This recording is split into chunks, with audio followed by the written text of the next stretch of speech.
Well, look at this biggest economy in the world, the richest economy in the world, 507 million citizens, consumers, and the access to this market is guaranteed to the British economy.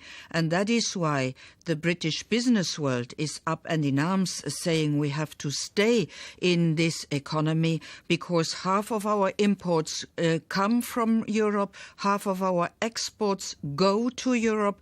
This is our bloodline and we have to keep it. But the point here is, surely, that it's a very bold statement to make because there is no economic analysis that proves that we, as a nation, are better off in the European Union, is there? There are very well economic analysis, and this has been not done by the European Union. It has been done by the British business world, and they very well know what are the exports, what are the imports, and what is the price for their access to the biggest economy in the world. But let's be clear here. Speak for a moment to the British people. I know you are familiar with Britain. You've been here. You know the culture well. You'll be familiar, no doubt, with Monty Python. Tell us, what has the EU ever done for us as Britons? Well, the EU has allowed you to become a rich country.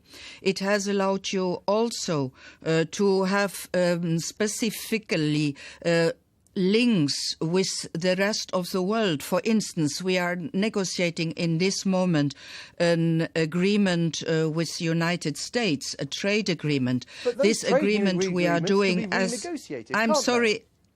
I'm sorry. This trade agreement is between a strong partner and another strong partner. It is not between a small country and a big America or another continent. You see, it strikes me here that the problem here is that you have a very clear vision, which you've articulated and articulated well, of a United States of Europe. The big problem you have got sitting in Brussels is that this is a political project and you have failed to persuade the people that this is a good idea. I put it to you that it's not British politics that's out of touch, it's you. But that is a decision the British people have to take.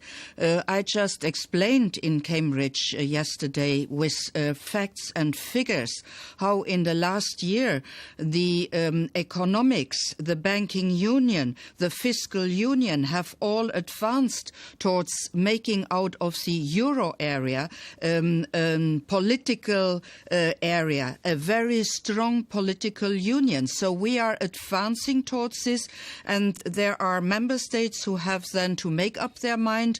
Do they want to join this, or do they want just to have relations which are looser as the ones we do have today? But the fact is that a big part... If Britain decides to leave I'm sorry, I'm sorry, I didn't finish.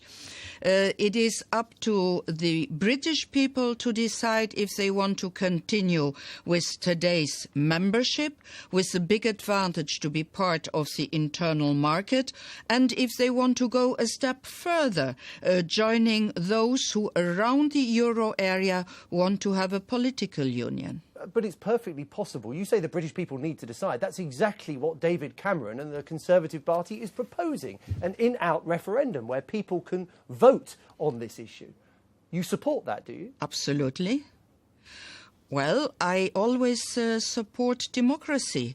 So if you make a referendum, that is your decision. When you say no opt-out, no renegotiation, no referenda, you don't sound like you support democracy. I'm you sorry. sound like a bit of a bully. I'm sorry. I never said no referenda. I never say no opt-out. I just explained that if you want to have the internal market, it has 4 freedoms. The freedom of the movement of the money, which is very important for the city of London, which depends on this freedom. Then the freedom of movement of the products, the freedom of movement of the services, and the freedom of movement of the people. And those 4 go together.